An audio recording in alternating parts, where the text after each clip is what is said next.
Hello, students. Let us continue with the second part of the chapter, the interview. As I already told you, that the second part comprises of an actual interview of a famous celebrity of the literary world. It is an actual account of talks between the interviewee and the interviewer, which has been incorporated in the book, The Penguin Book of Interviews. So let us begin part 2. I am a professor who writes novels on Sundays, Umberto Eco.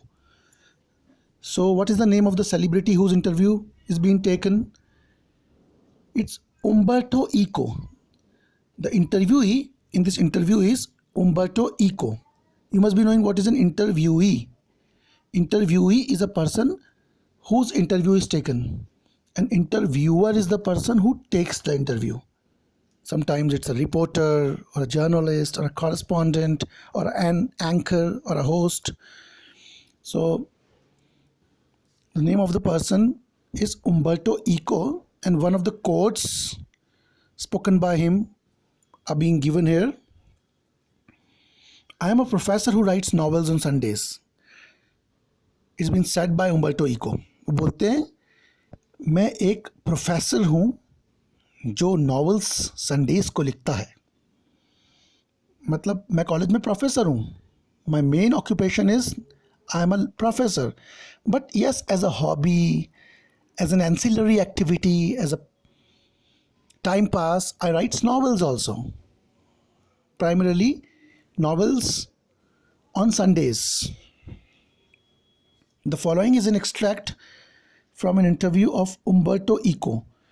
तो यहाँ पे writer बताते हैं कि ये जो interview हमको दे रखा है ये एक एक्सट्रैक्ट है, उस एक्चुअल इंटरव्यू का एक्सट्रैक्ट है जो उम्बर्टो इको ने अपना दिया था एक बार इंटरव्यू.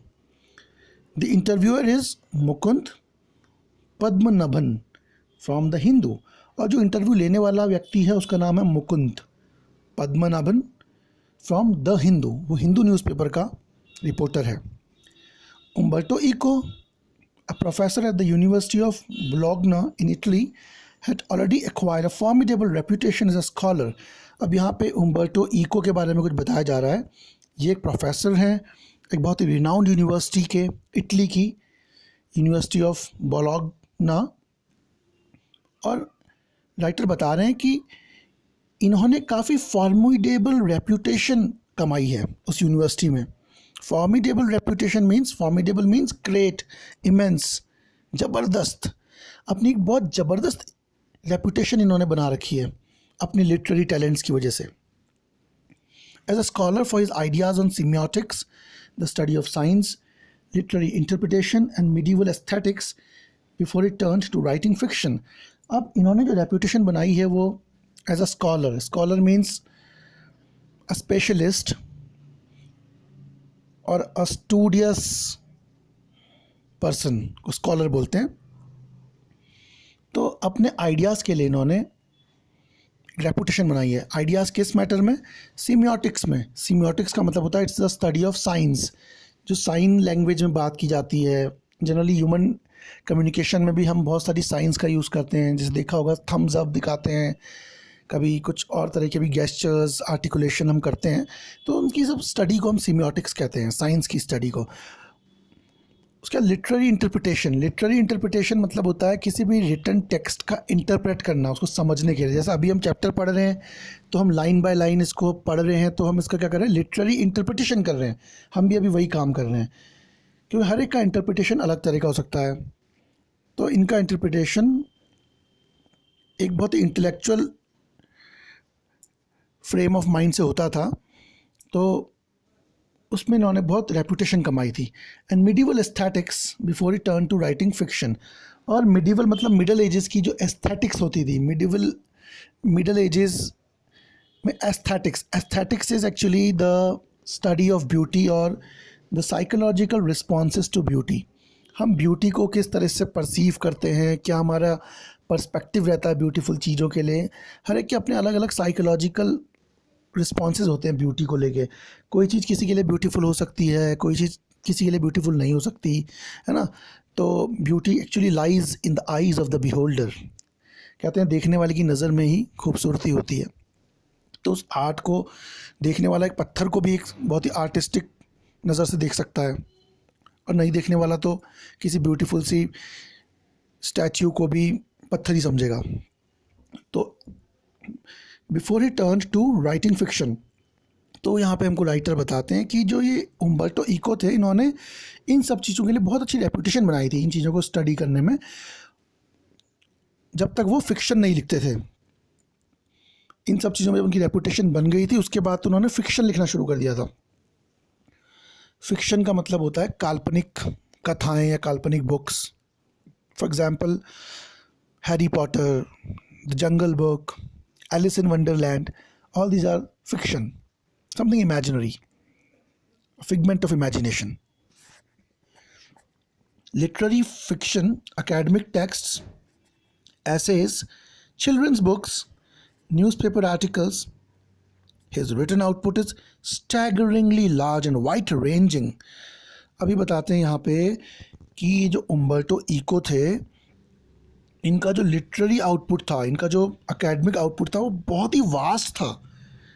इट वॉज स्टैगरिंगली लार्ज, मतलब इन्होंने, स्टैगरिंगली का मतलब होता है ब्रेथ टेकिंग, बैफलिंग, बिविल्डरिंग, आश्चर्यचकित कर देने वाला, और वाइड रेंजिंग मतलब फैला हुआ। तो इनकी जो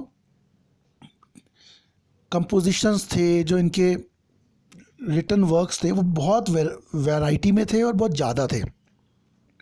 इन्होंने कई सारे फिक्शन लिखे थे, कई सारी एकेडमिक टेक्स्ट लिखे थे, मतलब जो स्कूल कॉलेजेस में बुक्स वगैरह लगती हैं वो लिखे थे, एसेज लिखे थे, चिल्ड्रंस बुक्स लिखे थे, बच्चों की बुक्स, कई सारे इनके, मतलब बहुत, there is a spectrum of written works done by this fellow.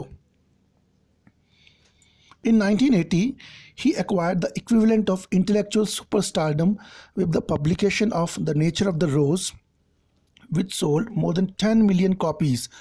अब हमको राइटर आगे बताते हैं कि 1980 में जो ये उम्बर्टो इको थे, इनको इंटेलेक्चुअल सुपरस्टारडम मिल गई थी। मतलब सुपरस्टारडम मतलब ये दुनिया भर में एक सुपरस्टार बन गए थे, एक हीरो जैसे बन गए थे राइटिंग में, लिटरेरी आउटपुट में। इंटेलेक्चुअल मतलब विद्वान, means something related to your intelligence. तो ये एक बहुत ही विद्वानों की तरह, मतलब इनका एक फेम इनको मिल गया था पूरे वर्ल्ड में। किस वजह से मिला था? क्योंकि इनका एक बुक थी, द नेम ऑफ द रोज़ नाम की, उस बुक की वजह से इनको सुपरस्टारडम मिल गया था पूरी दुनिया में। और ये बुक की 10 मिलियन से ज़्यादा कॉपीज़ पूरे वर्ल्ड में सोल्ड हुई थी, ठीक है ना। 10 million means 10 into 10 to the power 6, actually 1 crore copies पूरी इनकी बिकी थी। Is it clear? The first paragraph is basically a brief outline of the interviewee. इसका इंटरव्यू लेना है, उसके बारे में थोड़ा सा बताया जा रहा है, you know. Now actual interview starts from the next paragraph. तो यहाँ पे हमारे कन्वर्सेशन दिए गए हैं मुकुंद और उम्बर्टो इको के बारे में। Firstly Mukund speaks. The English novelist and academic David Lodge once remarked, I can't understand how one man can do all the things he eco does. तो मुकुंद बोलते हैं कि एक इंग्लिश के नावल लिखने वाले और एक अकेडमिशियन है, जिनका नाम डेविड लॉज है, वो उम्बर्टो इको के बारे में कुछ बोलते हैं, कुछ कमेंट करते हैं। वो क्या बोलते हैं? I can't understand how one man can do all the things he does. वो बोलते हैं कि मैं ये नहीं समझ पा रहा हूँ कि एक व्यक्ति ये सारी चीज़ें कैसे कर सकता है, जैसे कि इको कर रहा है वो, यानी एक्चुअली उम्बर्टो इको की तारीफ़ कर रहे हैं। तो मुकुंद ये बोलता है उम्बर्टो इको से कि आपके बारे में डेविड लॉज ऐसा बोल रहे थे। फिर उम्बर्टो इको बोलते हैं, maybe I give the impression of doing many things but in the end I am convinced I am always doing the same thing. बोलते उम्बर्टो इको की शायद ऐसा इंप्रेशन लोगों के मन में है, या लोग ऐसा सोचते हैं कि मैं बहुत सारी चीज़ें कर रहा हूँ, बट अंत में मुझे तो ऐसा लगता है कि मैं हमेशा एक ही चीज़ करता हूँ। मुकुंद मुकुंद बोले वो क्या? उम्बर्टो इको फिर बोलते हैं, now that is more difficult to explain. वो बोलते हैं कि हाँ, ये तो थोड़ा मुश्किल है समझाना तुम्हें। I have some philosophical interests and I pursue them through my academic work and my novels. फिर ये बोलते हैं उम्बर्टो इको कि मेरे कुछ फिलोसॉफिकल इंटरेस्ट हैं. फिलोसॉफिकल आपको पता होगा, philosophical is something where you study abstract things, where you study metaphysics, spirituality and theology, all these things, मतलब where you study non-physical world also and you actually question the realities of life. That's called philosophy. There were so many famous philosophers throughout the history of the world: Socrates, Aristotle, even Rabindranath Tagore was a philosopher. Albert Einstein was also a bit of a philosopher. Along with being a scientist, he was also a philosopher. And there's so many great philosophers were there. तो ये बोलते हैं उम्बर्टो eco कि मेरे कुछ philosophical मेरे interest हैं और मैं उन इंटरेस्ट को परस्यू करता हूँ, चेस करता हूँ अपने एकेडमिक वर्क और नॉवेल्स के थ्रू. मीन्स अपने जो लिटरेरी वर्क्स हैं, जो मेरे एकेडमिक का वर्क है, जो मेरी टीचिंग वर्क है, जो मेरा रिसर्च वर्क है, और उसके अलावा अपने नॉवेल्स जो मैं लिखता हूँ, उनके थ्रू मैं अपने इस इंटरेस्ट को, अपनी इस थर्स्ट को क्वेंच करता हूँ, अपने आप को सेटिस्फाई करता हूँ ये सब करके. Even my books for children are about non violence and peace. बोलते हैं कि मेरी जो बच्चों के लिए जो मैं किताबें लिखता हूँ उनमें भी मैं काफ़ी फ़िलासफ़ी वगैरह लिखता हूँ, क्योंकि मेरा इंटरेस्ट है फ़िलासफ़ी में. तो मैं उसमें भी काफ़ी नॉन वायलेंस के बारे में, अहिंसा के बारे में और पीस के बारे में, शांति के बारे में लिखता हूँ. You see the same bunch of ethical philosophical interest. आप देख रहे हैं कि वही सेम एथिकल और फिलोसफिकल इंटरेस्ट की चीज़ें मैं इन किताबों में भी लिखता हूँ अपनी. And then I have a secret. Did you know what will happen if you eliminate the empty spaces from the universe? Eliminate the empty spaces in all the atoms. फिर वो बोलते हैं कि मेरे पास एक सीक्रेट है. क्या तुम्हें पता है, अगर तुम सारे ब्रह्मांड में से, सारे यूनिवर्स में से एम्प्टी स्पेस यानी खाली जगह को हटा दो और हर एक एटम के आंसर से जो खाली जगह है उसको हटा दो, तो क्या होगा? अब ये बड़ा इंटरेस्टिंग पार्ट है. यहाँ पे हम एक चीज़ आपको बता दें कि हमारे चारों ओर जो भी चीज़ें हैं उसमें बहुत ज़्यादा जो स्पेस है वो एम्प्टी स्पेस है. अगर एक छोटे से एटम की भी बात करूँ तो एटम में एक न्यूक्लियस होता है, उसके बाद बहुत सारा एम्प्टी स्पेस होता है, और फिर उस एम्प्टी स्पेस के बाहर उसमें शेल्स होती हैं जिनमें इलेक्ट्रॉन्स घूमते हैं. अब इसमें एक इसका कंपैरिजन इस तरह का है कि जैसे आप एक बड़े से स्टेडियम में एक मटर का दाना रख दें, तो मटर का जो दाना है वो न्यूक्लियस है, और जो स्टेडियम की जो पेरीफेरी है वो उसकी शेल है. तो इतना ज़्यादा एम्प्टी स्पेस बीच में होता है अगर हम कंपेयर करें तो, सोच सकते हैं एटम में.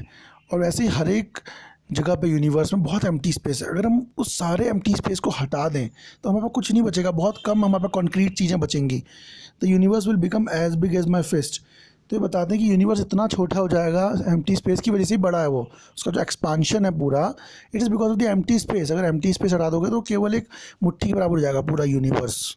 उम्बर्टो इको बता रहे हैं. Similarly we have a lot of empty space in our lives. फिर ये कहते हैं अपनी फिलॉसफी के अंदाज में, इसी तरह से हमारे जीवन में भी बहुत सारी खाली जगह है, बहुत एम्प्टी स्पेस है.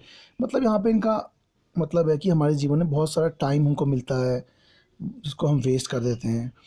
आई कॉल देम इंटरस्टिसेस, और उस एम्प्टी स्पेस को मैं इंटरस्टिसेस बोलता हूँ. Say you are coming over to my place, you are in an elevator and while you are coming up I am waiting for you. फिर वो बोलते हैं कि मान लो तुम मेरे से मिलने मेरे घर आ रहे हो और तुम एक एलिवेटर में चढ़ के मेरे घर की तरफ आ रहे हो और मैं तुम्हारा इंतज़ार कर रहा हूँ.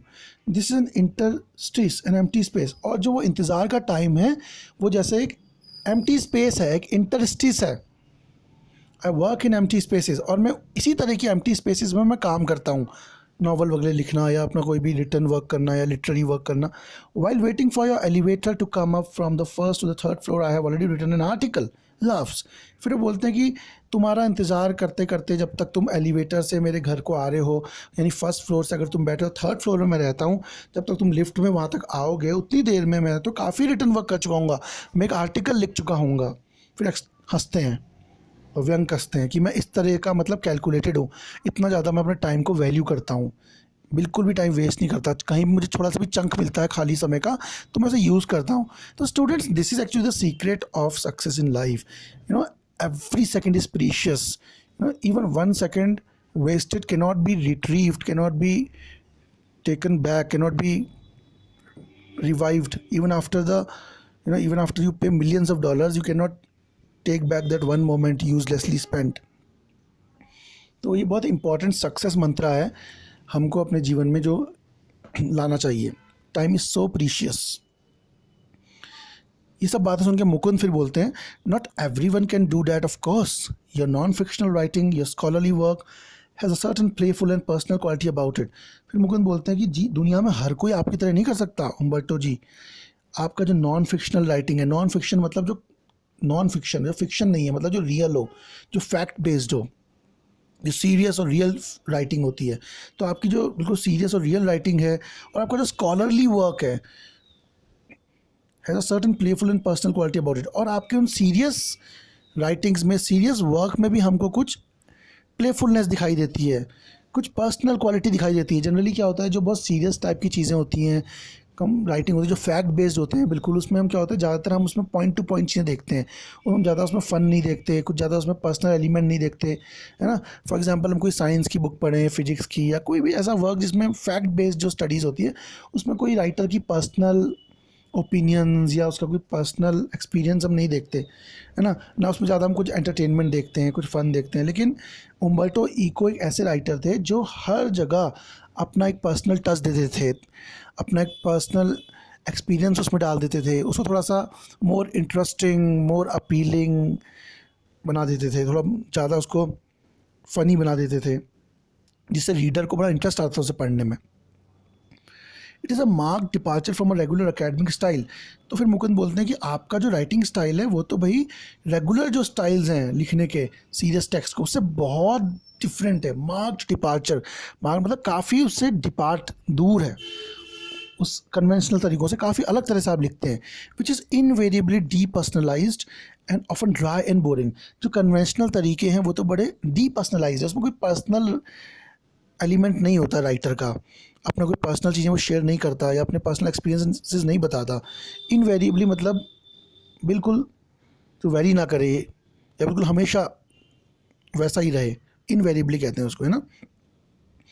तो जो बाकी के जो राइटर्स हैं वो अगर नॉन फिक्शनल राइटिंग लिखते हैं तो वो उसमें कोई पर्सनल एलिमेंट नहीं डालते और उनकी काफ़ी ड्राई एंड बोरिंग लगती है। बट आपके केस में ऐसा नहीं है, आप तो बहुत इंटरेस्टिंग तरीके से लिखते हैं, उन ड्राई चीज़ों को भी, उन सीरियस टेक्स्ट को भी, उन फैक्ट बेस्ड टेक्स्ट को भी, है ना।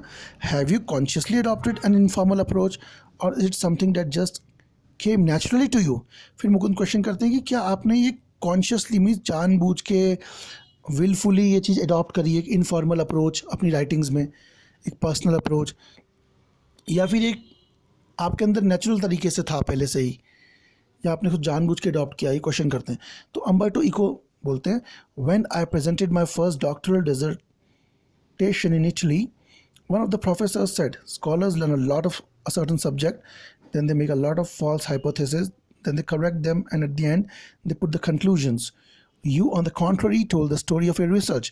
अब अम्बर्टो इको बोलते हैं कि जब मैंने अपनी डॉक्टरल डिसर्टेशन सबमिट की थी अपने गाइड को इटली में, अब देखो डॉक्टरल डिसर्टेशन का क्या मतलब होता है, डॉक्टर मतलब होता है पीएचडी हम जब करते हैं एमएससी के बाद, इसमें हमें क्या करना होता है, डिसर्टेशन सबमिट करना होता है। इसमें कोई एग्जाम्स नहीं होते। If you want to become doctorate, उसके बाद आपको डॉक्टर का टाइटल मिल जाता है आगे से, तो उसके लिए हमको कोई एग्ज़ाम पास नहीं करना होता, हमको अपनी एक रिसर्च करके उसका एक थीसिस जमा करनी होती है ना। उस थीसिस को सबमिट करने पर अगर वो थीसिस जेन्युइन पाई जाती है, ऑथेंटिक पाई जाती है, उसके रिजल्ट्स कुछ हमारे यूज़फुल होते हैं, तो उसको एक्नॉलेज किया जाता है और उसके बाद उसको डॉक्टरेट की डिग्री आती है उस थीसिस को जमा करने वाले पे, है ना। तो डिसर्टेशन मीन्स थीसिस और रिसर्च पेपर। तो ये बताते हैं कि मैंने अपने प्रोफेसर को ये डिसर्टेशन दिया था अपना, तो उनमें से एक प्रोफेसर बोले थे, scholars learn a lot of certain subject. जो स्कॉलर्स होते हैं वो काफ़ी कुछ सीखते हैं किसी सब्जेक्ट के बारे में, और उस पर रिसर्च जब वो कर रहे होते हैं तो वो कुछ फॉल्स हाइपोथेसिस बनाते हैं। फॉल्स मतलब होता है जैसे कभी भी हम कोई चीज़ रिसर्च करते हैं तो जनरली क्या होता है, हम पहले कुछ हाइपोथेसिस देते हैं। हाइपोथेसिस मतलब कुछ एजम्पशंस लेके चलते हैं, है ना। फिर हम ये कोशिश देखते हैं कि क्या वो एजम्पशंस सही हैं या उन एजम्पशंस में क्या सच्चाई है, उसको लाने की कोशिश करते हैं, है ना। कहीं पहले साइंस में हमेशा हाइपोथेसिस आती है, या किसी भी रिसर्च में पहले हम केवल हाइपोथेसिस के बेसिस पे चलते हैं, जो कि ज़रूरी नहीं कि पूरी तरह सच हो, बाद में उसको हम प्रूफ करते हैं या बाद में उसको हम करेक्ट भी करते हैं। Then they correct them. उसके बाद रिसर्च का मतलब जनरल जो तरीका होता है, जो एक मेथड होता है, वो ये होता है कि we frame some hypothesis and then we try to substantiate those hypothesis with facts and at the end they put the conclusion. तो लास्ट में हम कंक्लूजन्स देते हैं। लेकिन जो अम्बर्टो इको का तरीका है वो ऐसा नहीं है। You on the contrary told the story of a research. तुमने तो अपनी रिसर्च में अपनी की पूरी स्टोरी डाल रखी है, even including your trials and errors. और अपने जो ट्रायल्स एंड एरर्स जो तुमने करे थे, जो तुमसे गलतियां हुई थी, जो तुमने प्रयास किए थे किसी कंक्लूजन पे आने के लिए, वो भी तुमने बारीकी से डिटेल में अपनी रिसर्च में डाले हुए हैं। हालांकि ये एक कॉमन प्लेस तरीका नहीं है रिसर्च का। रिसर्च बड़ी फॉर्मल होती है, बड़ी पॉइंट टू पॉइंट होती है, फैक्ट बेस्ड होती है। लेकिन इन्होंने तो अपनी पर्सनल एक्सपीरियंसेस, अपनी पर्सनल एफर्ट्स का पूरा ओवरव्यू दे रखा है अपनी रिसर्च में। At the same time, he recognized I was right and went on to publish my dissertation as a book. और ये सब बोलने के बाद मेरे प्रोफेसर ने मुझसे कहा कि उनको मेरा ये तरीका बड़ा अच्छा लगा। उन्होंने कहा कि मैं बिल्कुल सही हूँ, और उन्होंने मेरी डिसर्टेशन, मेरी रिसर्च पेपर को एक बुक के रूप में पब्लिश करने को बात कही, जिसका मतलब था उन्होंने उसको काफ़ी पसंद किया, काफ़ी अप्रिशिएट किया, which meant he appreciated it. At that point, at the age of 22, I understood scholarly books should be written the way I had done. और उस समय जब मेरे प्रोफेसर ने मेरी काफ़ी तारीफ़ की, मैं 22 साल का था, तब मेरे समझ में आया कि जो स्कॉलरली बुक्स हैं, जो एग्जाल्टेड और एग्जॉटिक अच्छी अच्छी बुक्स होती हैं, वो उसी स्टाइल में लिखनी चाहिए जैसे मैं लिखता हूँ, but in the story of the research. केवल रिसर्च के फैक्ट्स ना बता के अपनी कहानी भी उसमें बतानी चाहिए। This is why my essays always have a narrative aspect. इसीलिए जो मेरे एसेज होते हैं, जो मेरी राइटिंग्स होती हैं, उसमें काफ़ी एक नरेटिव स्टाइल में होती है। नरेटिव मतलब काफ़ी मतलब स्टोरी के रूप में कुछ को बताना, डिटेल में अपने पर्सनल एक्सपीरियंसेस के साथ बताना। तो मेरी हर तरह की कंपोजिशन में आपको ये डिटेल में स्टोरी बेस्ड कंपोजिशन दिखेगा। And this is Y probably I started writing narratives novels so let. और शायद इसीलिए मैंने नॉवेल्स या लंबे चौड़े नरेटिव्स लिखना काफ़ी लेट शुरू किया, एट द एज ऑफ 50 मोर और लेस। 50 वर्ष के आसपास जब मैं हुआ, तब मैंने ये सब काम नॉवेल्स लिखना शुरू किया। वैसे उसका रेगुलर प्रोफेशन तो वो एक प्रोफेसर थे, मेनली एकेडमिक वर्क करते थे, हाँ, लेकिन नॉवेल्स काफ़ी लेट शुरू किया लिखना। I remember that my dear friend Roland Barthes was always frustrated that he was an essayist and not a novelist. मुझे अभी भी याद है कि मेरा एक अच्छा दोस्त हुआ करता था जिसका नाम रॉलेंट बार्थेस था। वो हमेशा फ्रस्ट्रेटेड रहता था क्योंकि वो एक नॉवेलिस्ट बनना चाहता था और एक एसेइस्ट नहीं बनना चाहता था। Now there is some difference between essayist and a novelist. Essayist जो होते हैं मतलब शॉर्ट एसेज लिखते हैं, point to point, formal, fact based होते हैं। बट नॉवेलिस्ट में क्या होता है, हर एक इमोशन को, हर एक आइडिया को बड़े एलेबोरेटली अपने एक्सपीरियंसेस के साथ जोड़ के लिखा जाता है ना। तो नॉवेलिस्ट में काफ़ी डिटेल में, काफ़ी बहुत सारी चीज़ें ऐसी लिखी जाती हैं जो हम ऐसे में नहीं लिख सकते। तो मेरा जो दोस्त था वो एक नॉवेलिस्ट बनना चाहता था, लेकिन वो ऐसे ही रहा। He wanted to do creative writing one day or another, but he died before he could do so. वो हमेशा से क्रिएटिव राइटिंग करना चाहता था, बट वो तो ऐसा कर पाता उससे पहले ही उसकी डेथ हो गई, वो मर गया। I never felt this kind of frustration. लेकिन मुझे कभी इस तरह का फ्रस्ट्रेशन नहीं हुआ। I started writing novels by accident. और मैंने जो नॉवेल्स लिखना शुरू किया वो बहुत ज़्यादा प्लान तरीके से नहीं किया, वो एक्सीडेंटली मैंने नॉवल शुरू किया लिखना, मतलब बाई चांस मैंने शुरू करा। I had nothing to do one day and so I started. मेरे पास एक दिन कुछ करने को नहीं था, तो मैंने सोचा नॉवल लिख देता हूँ। Novels probably satisfied my taste for narration. और नॉवेल्स ने ही शायद मेरे जो लेखन के प्रति जो मेरा टेस्ट था उसको सेटिस्फाई किया, मेरी रुचि को सेटिस्फाई किया। Mukund, talking about novels, from being a famous academic you went on to becoming spectacularly famous after the publication of the name of the rose। फिर मुकुंद कहते हैं कि नॉवेल्स की अगर बात करें तो आप एक फेमस अकेडमिशियन तो थे ही, लेकिन उसके बाद आप एक स्पेक्टेकुलरली फेमस राइटर बन गए थे, नॉवलिस्ट बन गए थे। मतलब अकेडमिशियन पे कुछ फेम उनको मिला था, लेकिन जब उन्होंने एक नावल लिखी, द नेम ऑफ द रोज़ नाम की नावल जो उनकी पब्लिकेशन थी, उसके पब्लिकेशन के बाद तो वो बहुत ज़्यादा स्पेक्टेकुलरली मतलब हाईली फेमस हो गए थे। You've written 5 novels against many more scholarly works of non-fiction। फिर मुकुंद आगे बताते हैं कि आपने 5 नॉवेल्स लिखे थे और उसके अलावा नॉन फिक्शन के बहुत सारे वर्क किए थे। नॉवेल्स में जनरली फिक्शनल होता है और नॉन फिक्शन जो होता है वो रेगुलर जो फैक्ट बेस्ड राइटिंग होती है उसे कहते हैं। तो मुकुंद बोलते हैं कि आपने 5 नॉवल लिखे और उसके अलावा बहुत सारे लगभग 20 आपने नॉन फिक्शन वर्क्स भी किए। तो उम्बर्टो इको बोलते हैं ओवर 40, 20 नहीं 40 से भी ज़्यादा मैंने किए हैं। तो मुकुंद बोलते हैं ओवर 40 एक्सक्लेमेशन मार्क, आश्चर्य पड़ जाते हैं सुन के। Among them a seminal piece of work on semiotics. फिर मुकुंद बोलते हैं उन सब नॉन फिक्शन वर्क में आपका एक सेमिनल पीस ऑफ वर्क था। सेमिनल का मतलब होता है which is like a seed helpful for future generations, जो भविष्य की पीढ़ी के लिए बहुत काम की वस्तु साबित हो या काम का कोई राइटिंग वर्क हो, उसे कहते हैं सेमिनल। तो बोलते हैं कि आपके उन 40 वर्क्स में से एक बहुत ही सेमिनल, एक भविष्य की पीढ़ियों के लिए बहुत ही महत्वपूर्ण योगदान भी था जो सीमियोटिक्स में था। अभी सीमियोटिक्स हमने पढ़ा था study of science, but ask most people about Umberto Eco and they will say oh he is a novelist. लेकिन किसी से भी अगर हम पूछें, ज़्यादातर लोगों से अगर हम पूछते हैं कि उम्बर्टो इको कौन है, तो सब बोलते हैं he is a novelist. Does that bother you? क्या ये चीज़ आपको परेशान करती है? तो मतलब जो उम्बर्टो इको थे वो एक्चुअली तो प्रोफेसर थे, अकेडमिशियन थे, लेकिन उनको जो मेन फेम मिला था वो नॉवलिस्ट की तरह मिला था, जबकि वो खाली पार्ट टाइम संडेज़ को ही नॉवल लिखा करते थे।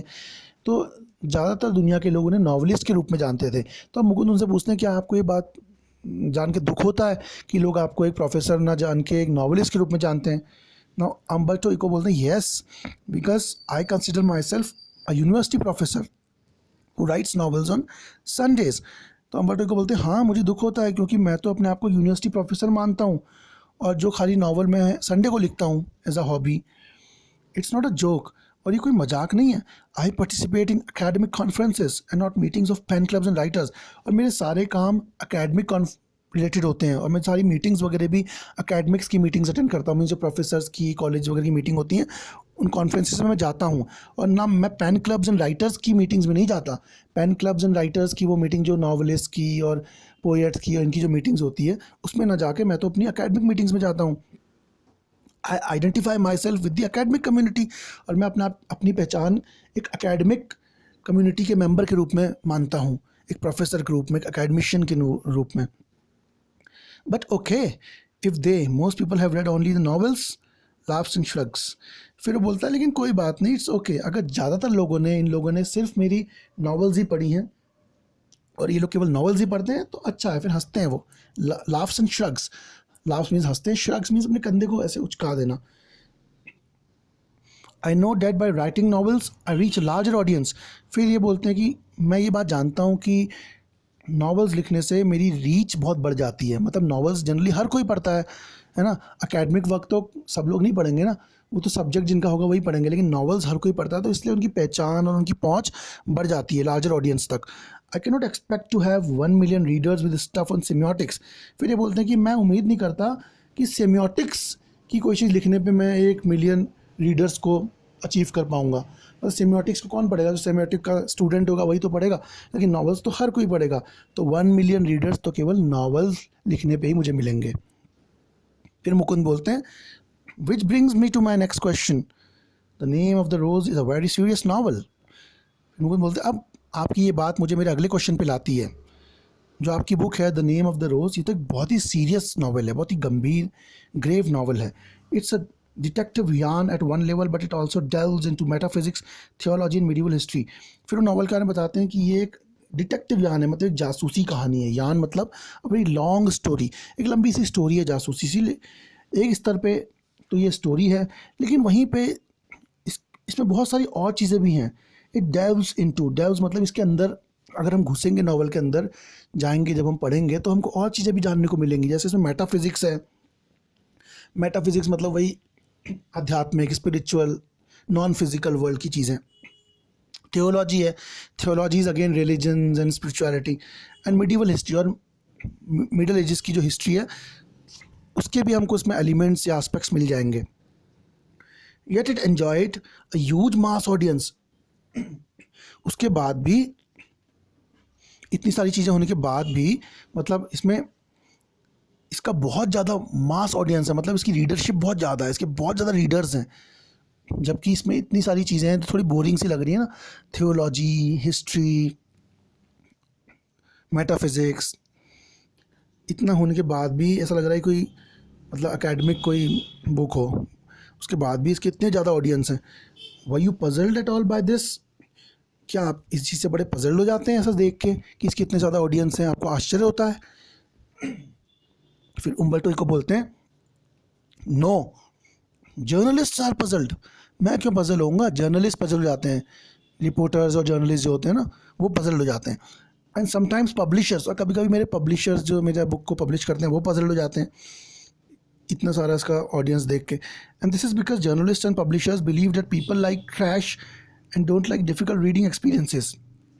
और जर्नलिस्ट और पब्लिशर्स पजल्ड इसलिए भी हो जाते हैं क्योंकि उनको ऐसा लगता है कि जो रीडर्स हैं वर्ल्ड के, दुनिया के पढ़ने वाले लोग हैं, वो केवल ट्रैश पढ़ना पसंद करते हैं, यानी कूड़ा कबाड़ा और चीज़ें पसंद करते हैं पढ़ना, और डिफ़िकल्ट चीज़ें, सीरियस चीज़ें पढ़ना पसंद नहीं करते। उनकी ऐसी विचारधारा है, तब वो पजल हो जाते हैं। उन्हें लगता है कि सब ट्रैश, ट्रैश मतलब वही एंटरटेनमेंट के लिए जो पढ़ा जाता है, नॉवेल्स, कॉमिक्स, ये सब ट्रैश कह रहा है इसको राइटर। लेकिन जो डिफ़िकल्ट चीज़ें हैं, जो डीप प्रोफाउंड, जिसमें आइडियाज़ हों, थॉट्स हों, वो चीज़ें पढ़ना पसंद नहीं करते हैं, ऐसा लगता है पब्लिशर्स को।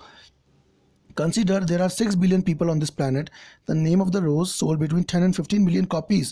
फिर उम्बर्टो इको बोलते हैं कि इस प्लानट में सोचो 6 बिलियन लोग हैं, और जो मेरी किताब है द नेम ऑफ द रोज, इसकी तो केवल 10 और 15 मिलियन कॉपीज़ ही बिकी हैं। So in a way I reached only a small percentage of readers. तो एक तरीके से मैंने सबको तो कवर किया नहीं, मेरे कुछ ही परसेंटेज लोग ही मेरी किताब पढ़ रहे हैं पूरी पॉपुलेशन का। But it is exactly these kinds of readers who don't want easy experiences. लेकिन जो ये 10-15 मिलियन जो लोग हैं, जो थोड़े बहुत जो परसेंटेज है जो मेरी किताबें पढ़ रही हैं, ये वही लोग हैं जिनको कोई ईजी एक्सपीरियंस नहीं चाहिए पढ़ने के लिए, जिन्हें थोड़ा डिफ़िकल्ट, चैलेंजिंग, थोड़ा सा थॉट प्रोवोकिंग, थोड़ा सा प्रोफाउंड चीज़ें पढ़ने का एक्सपीरियंस चाहिए, वो लोग हैं ये।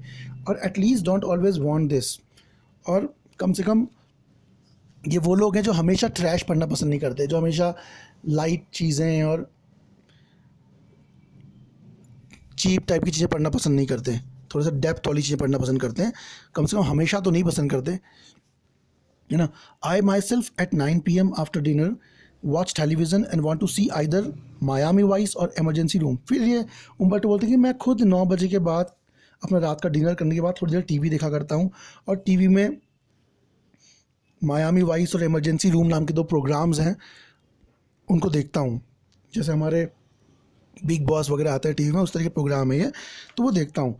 I enjoy it and I need it but not all day. फिर राइटर बोलता है कि मैं भी इनको एंजॉय करता हूँ इन प्रोग्राम्स को, हालांकि बड़े चीप टाइप के प्रोग्राम हैं, बड़े लाइट से प्रोग्राम हैं, कोई इनमें मीनिंगफुलनेस नहीं है, कोई डेप्थ नहीं है।